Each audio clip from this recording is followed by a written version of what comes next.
Ini bahan suratul Mulk 30 ayat. Kalau kita duduk tidak lebih dari 15 minit, 20 menit. Tapi 15 menit mahal. 15 menit jamin kita selamat dari siksa kubur. Tapi banyak manusia yang lalai. 15 menit boleh kita selamat di alam kubur, tapi kita lalai, sepertinya kita sudah siap disiksa di kubur, bukan Alhamdulillah wa syukurillah atas segala kemudahan yang diberikan oleh Allah Subhanahu wa taala, atas segala nikmat yang terbesar, nikmat Islam, iman. Mudah-mudahan senantiasa istiqamah Islam iman sampai akhir hayat. Nikmat sihat wal afiat, nikmat umur.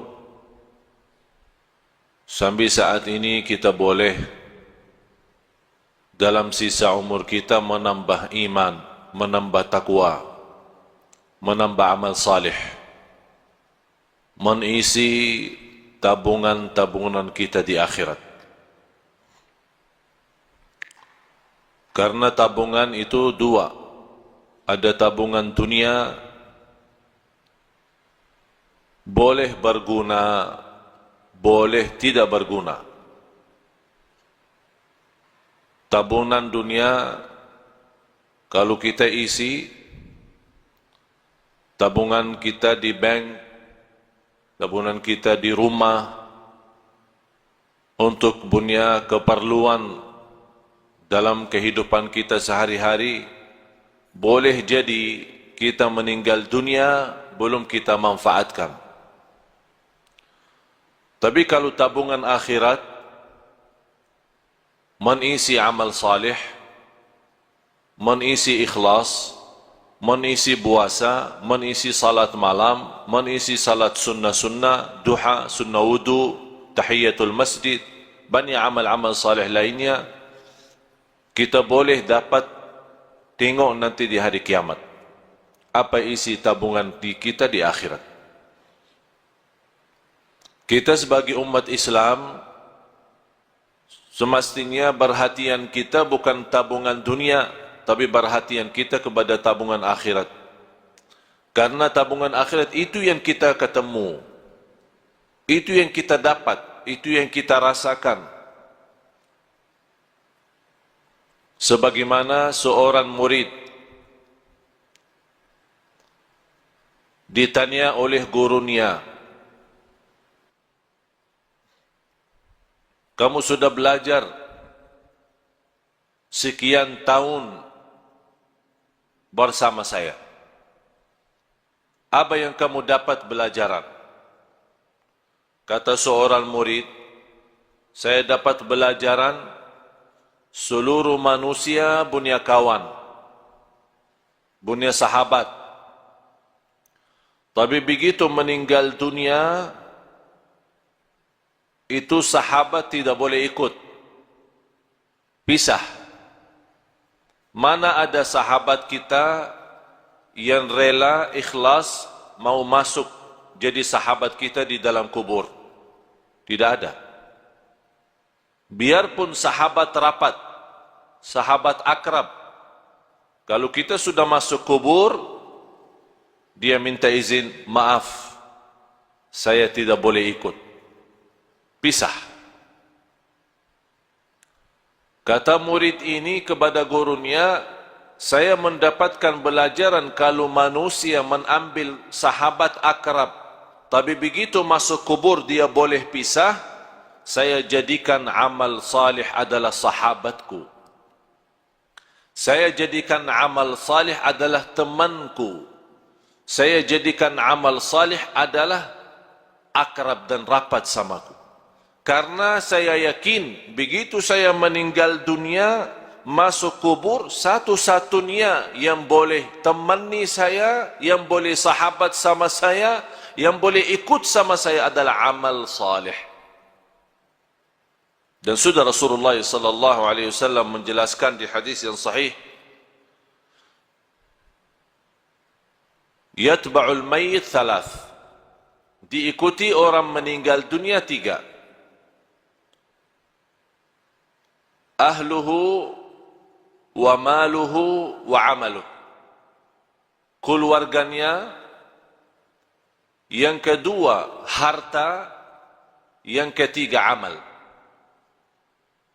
Kalau orang sudah mayat, mau dihantar ke kubur, mau dimakamkan, mau dikuburkan, diikuti 3. Temanin, ikut 3. Keluarga, harta, dan amal salih.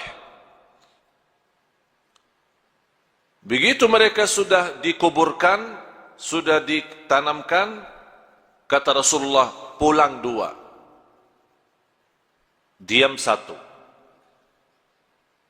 Pulang balik, keluarga sama harta. Tapi yang diam di situ dan ikut masuk adalah amal.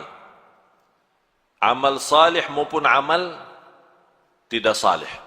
فَمَنْ يَعْمَلْ مِثْقَالَ ذَرَّةٍ خَيْرًا يَرَهُ وَمَنْ يَعْمَلْ مِثْقَالَ ذَرَّةٍ شَرًّا يَرَهُ. Oleh karena itu seorang mukmin yang mencintai Allah dan Rasulnya, dia boleh tahu amal salih sangat diperlukan nanti. Oleh karena itu, yang semestinya perhatian kita sepenuhnya bukan kepada keluarga, bukan kepada harta dunia kita, tapi perhatian kita kepada amal kita. Karena ini yang menjaga kita nanti. Boleh dalam amal salih itu, kita sudah di dunia kubur, boleh jadi sinar. Allah bagi cahaya. Cahaya dari mana? Salat, wudu, sedekah, puasa, silaturrahim, akhlak mulia, amanat, jujur, lemah lembut, kasih sayang, cinta. Semua kebaikan dia usahakan dan dia amalkan. Di situ Allah terangkan kubur yang namanya kubur sempit, gelap, dan kita sudah nampak macam mana kubur, dan tidak ada di dunia orang masuk kubur sudah dibagi lampu di dalam. Tidak ada. Apakah anda sudah nampak masuk dalam satu kubur, buka, ada semua, ada tempat tidur, ada apa namanya, lemari es, ya, untuk minum-minum nanti ada enggak? Tidak ada kan? Tidak ada sama sekali. Selimut, bantal, boleh masuk sana? Tidak ada. Semuanya tidak ada. Biarpun raja, biarpun sultan, biarpun menteri, biarpun orang kaya, biarpun apapun jabatan, biar miskin, boleh di dunia beda rumah. Orang kaya punya istana, punya rumah bagus. Orang miskin punya rumah sederhana. Tapi kalau dalam kubur sama, tidak beza. Tapi yang boleh jadi beza kalau di kubur, bukan soal kaya miskin, bukan soal orang mulia, soal orang biasa. Tapi yang menjadi beza dalam kubur adalah amal salih. Disitulah dalam amal salih Allah terangkan kubur yang sempit, yang gelap, tidak ada udara, tidak ada angin, tidak ada oksigen, tapi boleh orang yang masuk di sana karena dia banyak istighfar, banyak jaga salat, banyak salat malam. Allah luaskan dia punya kubur. Sebagaimana kata Rasulullah, Allah jadikan kubur itu raudhah min riyadil jannah, taman dari taman surga. Dan boleh juga kubur itu menjadi lubang dari lubang neraka. Apakah kita sudah bersedia masuk rumah baru itu sesuatu yang mesti? Tidak boleh seorang tidak masuk sana. Semua mesti masuk. Semua mesti masuk. Apa itu orangnya, dari mana orangnya, muslim, non-muslim, apapun agamanya, apapun budayanya, Arab, non-Arab, semua masuk kubur itu. Semua masuk. Nampaknya kubur itu sama, tapi sungguh di dalamnya sangat beza.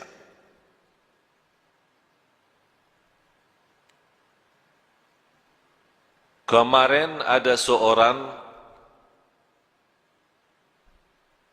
meninggal dunia, seorang ibu.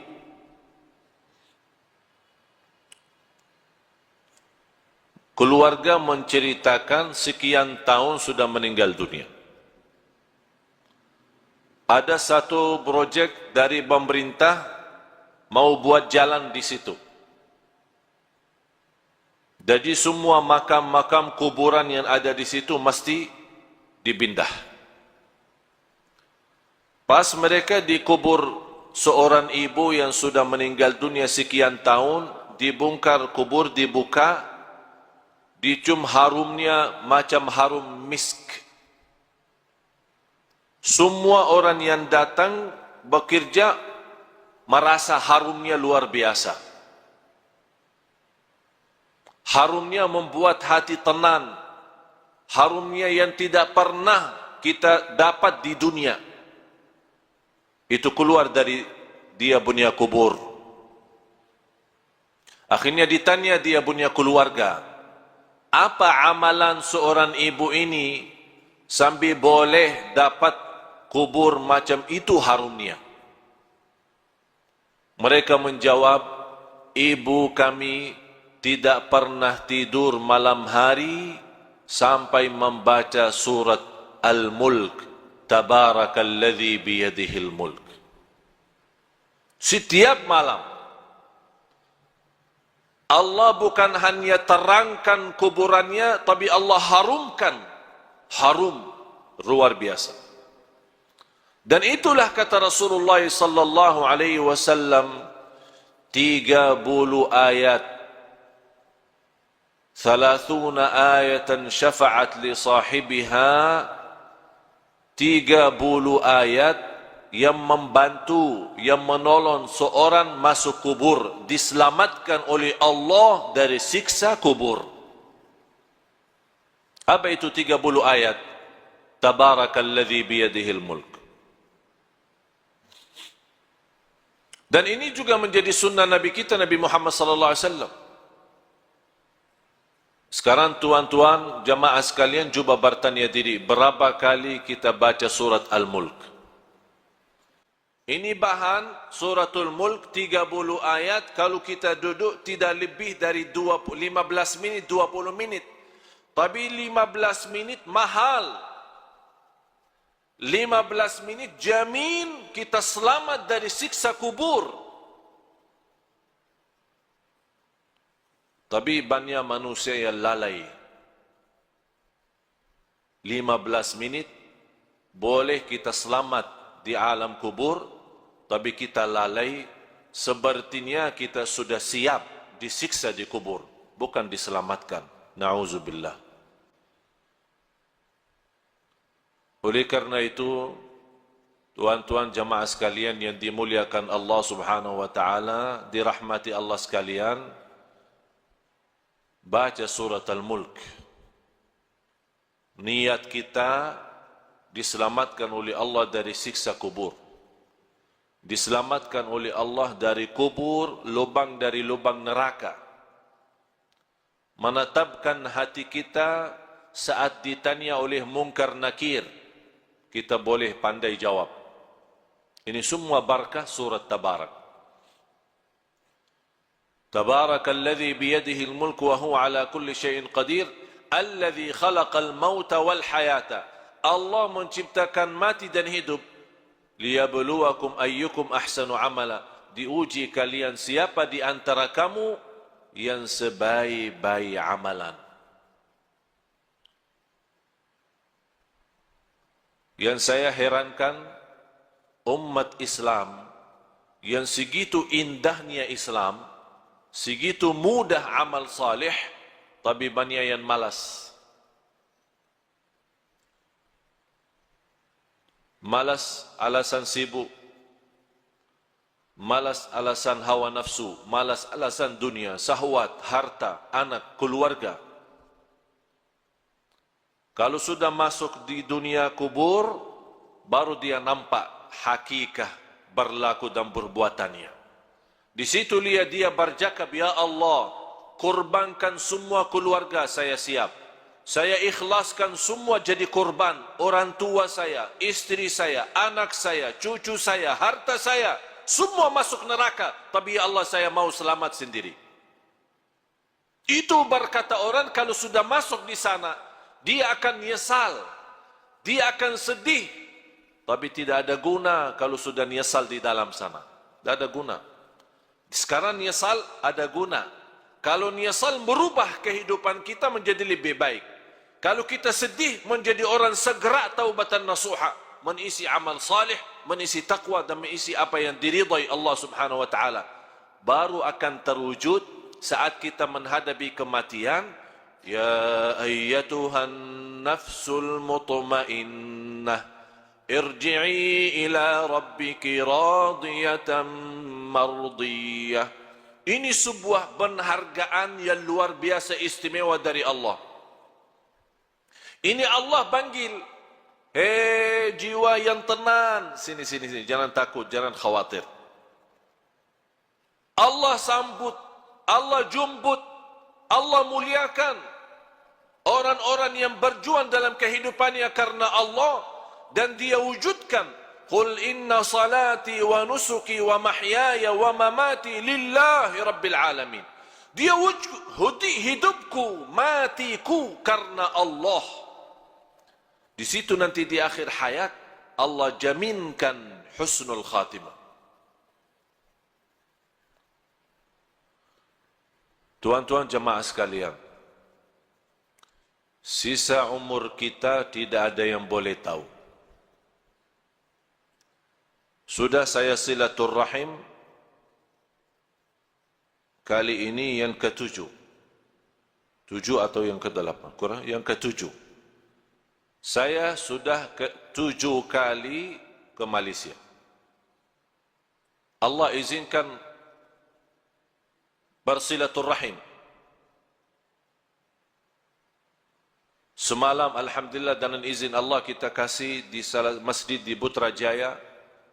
Alhamdulillah dalam kesempatan ini kita boleh isi di sini. Dan di tempat ini sudah 3 kali ya. 3 kali atau 4 kali. Tujuan kami yang saya sudah 7 kali tidak pernah terbayang boleh 7 kali ke Malaysia. Karena setiap malam mesti saya siap mati. Dan saya nawaitu kalau Allah masih izinkan punya umur lagi, insyaAllah akan berjuang hidupku, matiku lillah. Saya punya istri, punya anak, boleh jumpa setiap 4 bulan 1 kali. 4 bulan baru boleh jumpa istri. Karena kenapa? Habis banyak waktu untuk umat, untuk dakwah. Bagaimana tuan-tuan diselamatkan oleh Allah dunia dan akhirat. Bukan hanya dunia. Ini dunia kecil. Dunia kecil. Boleh jadi kaya di dunia tapi sebentar.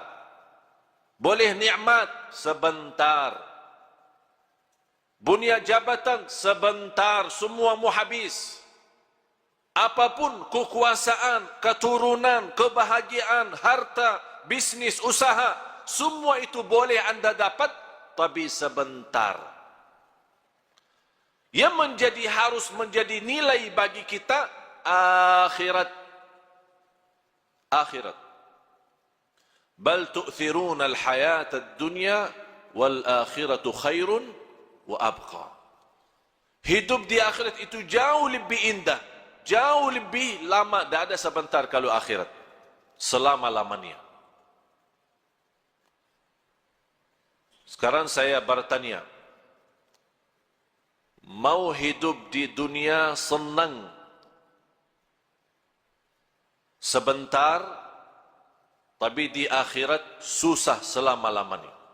Boleh? Boleh tidak?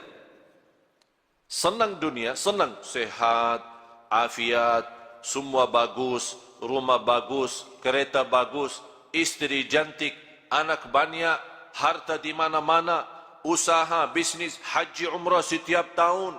Alhamdulillah diberikan banyak kemudahan. Senang sebentar. Tapi di akhirat susah selama-lamanya. Boleh? Mau? Hah? Siap? Macam mana kalau kita susah sebentar di dunia, tapi senang selama-lamanya? Boleh tidak? Boleh. Tapi kalau jawab mudah, saya sekarang bagi soal, tuan-tuan jawab itu mudah, tapi amalkan susah. Menamalkan susah, mempraktik susah. Semua berkata, lebih bagus susah sebentar dunia tapi selama-lamanya senang. Lebih bagus lagi senang dunia, senang akhirat. Itu manusia. Manusia suka macam itu. Dibanding walaupun kita susah 60 tahun, dibanding di akhirat, jauh lebih banyak akhirat. 60 tahun sama akhirat belum satu hari. Satu hari di akhirat, 1000 tahun di dunia. Satu hari akhirat, 1000 tahun di dunia. Bayangkan, tidak ada batas selama-lamanya. Berarti 60 tahun tidak ada arti. Tapi sekarang banyak orang jadikan 60 tahun itu berharga. Dia boleh berbohong, dia boleh menipu, dia boleh dusta, dia boleh bermacam-macam dosa maksiat demi 60 tahun. Dia lupa selama-lamanya. Kalau kita berakal, yang semestinya jadi korban 60 tahun. Kalau ada tawaran, mau 1000 atau 60, milih mana? Hah? Anda tuan-tuan milih mana? Kalau saya tawarkan 60 ringgit, 1000 ringgit, milih mana?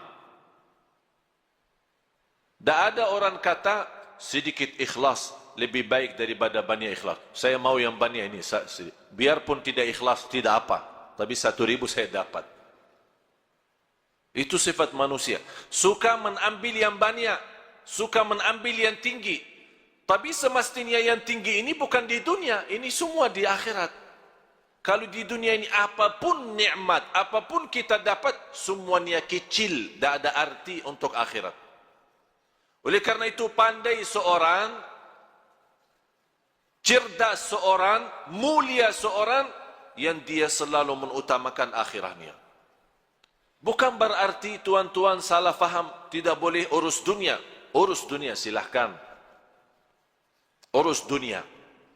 Tapi yang saya maksud, jangan sampai dunia melalaikan dari akhirat.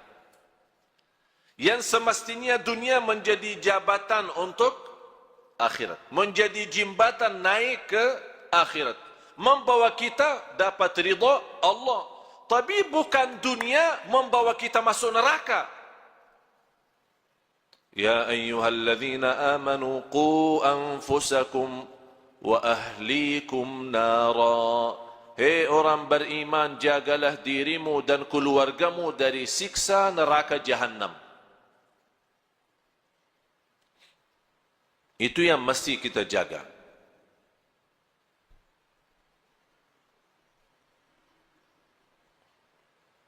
Tapi kalau kita nampak umat Islam sepertinya umat Islam senang hidup di dunia. Malah ada yang belum mau mati. Kalau boleh dibagi tawaran tidak boleh mati. Senang manusia, mau. Sekarang saya bagi pertanyaan tuan-tuan. Mau mati tidak? Yang mau mati angkatan. Saya mau bagi daftar ini. Ada buku tulis. Saya mau semua nama-nama mau mati. Saya bagi siap mati.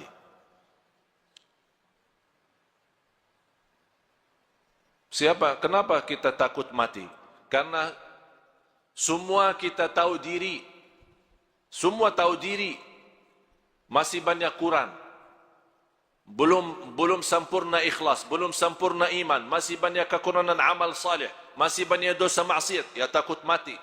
Sebabnya takut mati hubbud dunya wa karahiyatul maut. Karena cinta dunia. Sekarang kita merasa baru kita siap rumah bagus, besok meninggal dunia. Berat, susah. Macam mana? Ini belum saya tempati. Saya kemarin satu kawan, dia undang saya ke rumah. Dia punya rumah bagus besar. Baru jadi. Dia bawa acara syukuran. Baru satu kali. Sebelum acara syukuran, yang punya rumah dia bawa saya tengok. Bagaimana mewah, bagus. Sudah berapa milion habis. Saya bercakap, ini bagus rumah, tapi lebih bagus rumah surga. Kalau Tuhan dan nilai harga rumah ini bangun masjid, itu dapat nanti di akhirat. Kalau ini rumah, Tuhan sudah siap, belum tentu nikmat. Abah jawab, InsyaAllah kalau ada rezeki saya bikin masjid lagi. Dia sudah bikin rumah bagus, mewah, mahal, jutaan habis. Dia masih berkata, kalau ada rezeki, InsyaAllah saya bikin masjid lagi. Saya cakap, tidak perlu tunggu rezeki. Tuhan sudah ada rezeki, itu saja cukup untuk masjid. Abah jawab, yang saya ada, saya simpan untuk keluarga. Kenapa Tuhan? Takut miskin. Kalau ini habis, tak ada lagi ya, miskin. Yang jadikan dulu dari miskin jadi kaya siapa? Allah. Allah juga boleh kaya jadi miskin. Orang fikir sekarang boleh tahan kaya karena simpan harta. Itu pemahaman yang keliru, salah, bodoh manusia. Dia belum tahu boleh simpan tapi Allah hancurkan. Kun fayakun, habis. Besok acara syukuran, diundang banyak tamu, semua hadir, dari mana-mana datang. Saya sendiri juga datang. Sampai rumah, ada semua keluarga. Tuan rumah tidak ada. Tuan rumah yang punya hajat tidak ada. Dia punya anak keluarga ada. Abah Jakab, saya bertanya, mana ayahmu? Ayah saya lagi berjalanan menuju ke sini. Membawa tamu istimewa. Dia punya tamu besarlah. Dalam perjalanan kita tunggu-tunggu, saya terima telepon, dia punya orang tua dalam perjalanan meninggal dunia.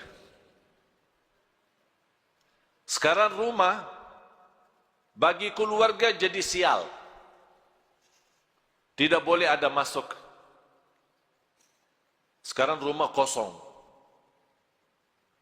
Itulah hidup di dunia, tidak ada arti. Oleh karena itu, tuan-tuan, mesti kita fikir serius. Hidup di dunia ini tidak jamin sisa berapa. Sekarang boleh jumpa. Saya sudah 7 kali ke Malaysia. Boleh 7 kali ini terakhir. Mudah-mudahan kita jumpa di surga Allah Subhanahu Wa Taala. Tapi harus mesti kita fikir baik-baik. Fikir dengan serius. Dunia ini sebentar. 60 tahun, 70 tahun belum arti. Satu hari di akhirat, 1000 tahun di dunia. Nabi Nuh alaihissalam umur melebih dari 1000. Ada riwayat 1300 tahun dia punya umur. Ditanya, wahai Nabi Nuh, macam mana hidup di dunia? 1300 tahun, lumayan besar. Mau 1000 hidup di dunia? 60-70 sudah sakit, banyak sakit. Macam mana kalau 1000? 60 sudah sakit. Karena terlalu banyak beban dunia. Jawab Nabi Nuh, 1300 tahun itu macam saya masuk satu pintu, keluar pintu lain. Sekarang ini kan ada dua pintu masjid. Masuk sini, keluar sini. Kira-kira berapa menit? Hanya lewat kan? Dari pintu masuk, keluar pintu lain. Tidak lebih dari 2 menit, 3 menit. 1300 tahun kata Nabi Nuh macam itu. Masuk satu pintu, keluar pintu lain. Kalau 1300 tahun macam itu, terus 60 apa? 60 apa?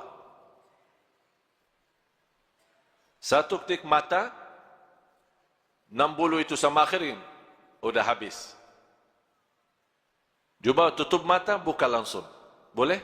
Coba tutup mata, buka langsung. Habis 60. Oleh karena itu, kalau tuan-tuan masih ingat, lagi dilahirkan, apa yang dibuat pas lahirkan? Diazan kan? Diazan. Kenapa diazan? Ini bukan hanya sebuah sunnah, tapi mesti kita belajar. Diazan di telinga kanan, di iqamah di telinga kiri.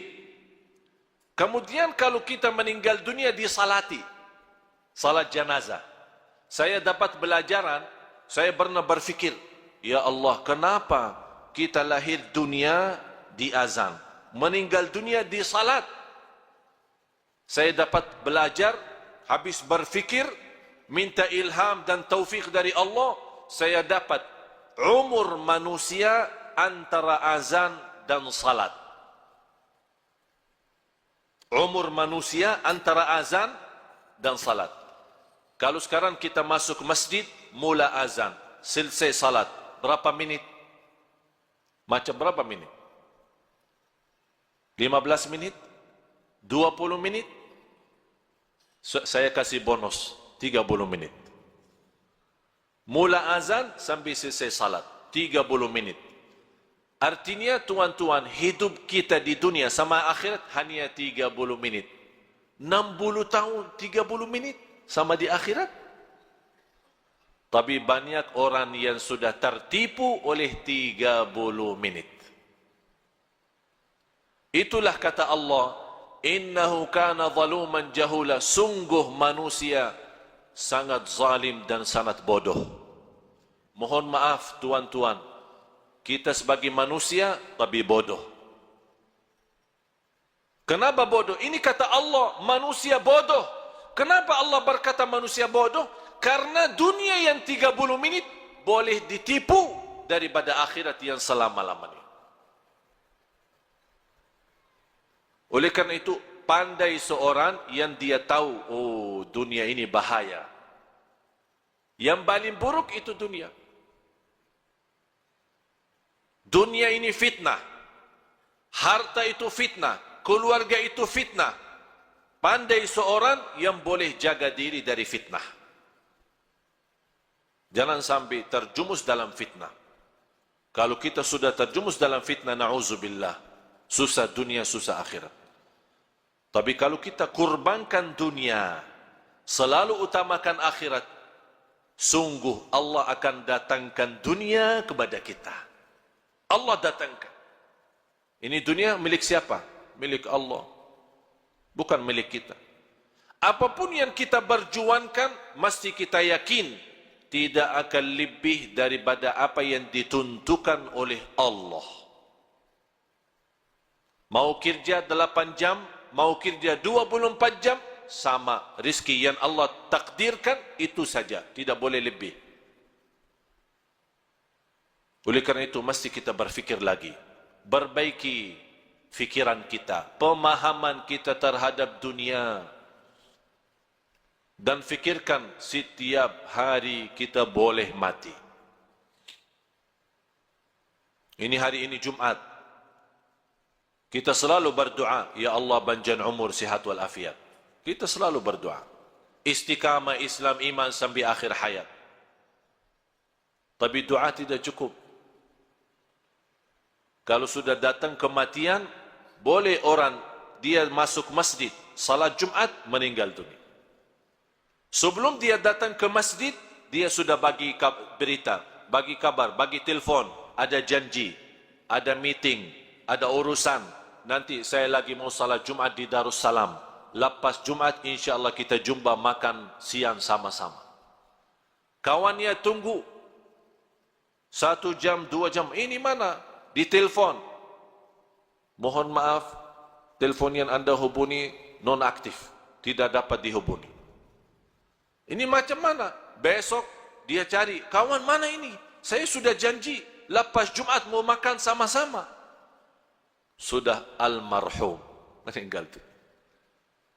Dan yang saya heran, kalau ada berita orang meninggal dunia, selalu ada orang tanya, kenapa dia? Sakit apa? Tidak perlu sakit kalau meninggal. Tidak perlu sakit. Ada orang, saya kenal satu kawan, dia punya orang tua sakit, masuk hospital. Dia punya anak selalu datang, rawat terus sana sini. Sampai kata dokter, ini ayah sudah susah. Sejarah medis, dokter angkat tangan, tidak boleh dapat. Mungkin mau habis umur, udah. Anak nangis, ayah saya mau meninggal dunia. 3 hari kemudian, ayahnya sehat. Keluar dari hospital, kuburkan dia punya anak. Anak meninggal. Anak yang meninggal. Dokter kata orang tua meninggal. Tapi anak yang meninggal. Siapa yang kuburkan? Orang tua kuburkan anak. Begitu dunia. Tidak aman soal mati. Tidak aman. Orang sakit kemarin di hadapan mata saya pengantin baru. Masuk hotel. Ada acara pesta, masuk hotel. Senang, bahagia, masih muda. Dia menceritakan sebelum masuk naik di atas panggung, tempat resep pesta, banyak tamu datang, dia cakap sama saya. Saya lepas acara ini, saya mau bulan madu ke Inggris. Saya bilang, saya bagi nasihat. Karena Allah bagi nikmat nikah, mesti ada nawaitu lebih baik. Nawaitu saja, belum tentu ada amal. Nawaitu selepas acara ini saya mau umrah. Bulan madu umrah. Jadi jangan nawaitu Inggris, nawaitu umrah. Nanti tidak apa-apa Inggris belakangan. Tapi dia belum faham apa yang saya maksud. Begitu dia senang dan dia berencana sama orang tua mau siap-siap. Lepas acara langsung berangkat ke Inggris. Orang-orang masih pesta, tamu-tamu lagi makan. Orang pertama datang salaman, ucapkan tahniah, meninggal dunia. Langsung dia berdiri, jatuh. Orang fikir apa? Mungkin binsang. Dibawa langsung meninggal dunia. Inggris tidak dapat, bulan madu tidak dapat, bulan madu di dalam kubur. Oleh karena itu jamaah sekalian, selalu anda punya niat baik. Walaupun belum tentu amal, tapi ada niat. Allah kasih nikmat, insya-Allah saya dapat mudah rizki, nawaitu umrah. Belum tentu ada umrah, tapi ada nawaitu. Seandainya meninggal dunia, Allah kasih pahala umrah. Karena kita nawaitu, innamal a'malu bin niyat. Mula amal itu dengan niat. Oleh karena itu selalu kita punya amal baik. Niat. Mau tidur, silahkan tidur. Nawaitu apa? Nawaitu bangun salat malam. Ada niat. Kalau kita meninggal dunia, Allah bagi pahala salat malam. Walaupun tidak salat malam. Itu nikmatnya niat. Dan tidak ada di agama pun, dimanapun, yang Allah kasih pahala hanya dengan niat Allah bagi pahala. Niat saja Allah bagi. Sama juga Allah bagi dosa maksiat bagi orang nawaitu jahat. Lagi makan, nawaitu apa? Saya mau bagi makan nasi Arab, kebuli, biryani, supaya sehat, kuat, saya boleh rantam orang. Berantem sama orang. Itu niat jahat. Makanan nikmat halal Allah jadikan dosa maksiat. Karena dia ada niat tidak bagus. Oleh karena itu tuan-tuan selalu bawa niat baik. Kalau kita meninggal dunia Allah jaminkan pahalanya. Walaupun kita tidak sempat, tidak ada masa untuk kita amalkan. Mudah-mudahan apa yang saya sampaikan berguna bermanfaat. Mudah-mudahan tuan-tuan jemaah sekalian di hari Jumat ini yang penuh barakah dan rahmat, mudah-mudahan senantiasa kuat lahir batin. Mudah-mudahan istiqamah Islam iman sampai akhir hayat. Mudah-mudahan senantiasa kita taubatan nasuha kepada Allah, berbanyak istighfar di akhir hayat kita sama-sama dengan husnul khatimah. Allahumma ya arhamar rahimin, nas'aluka al-'afwa wal 'afiyah wal mu'afat ad-daimah. Ya Allah, untuk tuan-tuan ya Allah, semua yang hadir di saat ini, di hari Jumat, hari penuh barakah, hari penuh rahmat, hari diijabah doa. Ya Allah, saya mohon untuk semua tuan-tuan di hari Jumat ini diampuni segala dosanya, dimudahkan segala urusannya, dipanjangkan umurnya dalam keadaan sihat wal afiat, dijadikan sisa umurnya menjadi hamba Allah yang salih, senantiasa taqwa, senantiasa istiqamah Islam iman sampai akhir hayat. Ya Allah, jadikan semua yang hadir ahlul Quran dunia akhirat. Ya Allah, jadikan semua yang hadir selamat bahagia dunia akhirat, diselamatkan dari siksa kubur, diselamatkan dari siksa neraka jahannam. Ya Allah ya arhamar rahimin, bagaimana Engkau berikan kepada kami kemudahan sama-sama berjumpa di Masjid Darussalam ini. Ya Allah, mudah-mudahan berikan kepada kami kemuliaan sama-sama jumpa lagi di surgamu ya Allah, di surgamu ya Allah, di surgamu ya Allah, bersama Nabi Muhammad sallallahu alaihi wasallam. Ya Allah, ighfir lana wa liwalidina wa li jami'il muslimina wal muslimat wal mu'minina wal mu'minat al ahya'i minhum wal amwat. Innaka sami'un qaribun mujibud da'awat. Wa ya qadiyal hajat, wa ya qadiyal hajat, wa ya qadiyal hajat. Khususan untuk jamaah yang hadir di saat ini ya Rabbal Alamin. Rabbana atina fid dunya hasanah wa fil akhirati hasanah wa qina adzaban nar. Wa sallallahu ala sayyidina wa nabiyina Muhammad wa ala alihi wa sahbihi wa baraka wa sallam. Walhamdulillahi rabbil alamin. Subhanakallahumma wa bihamdik asyhadu an la ilaha illa anta astaghfiruka wa atubu ilaik. Wassalamu alaikum warahmatullahi wabarakatuh.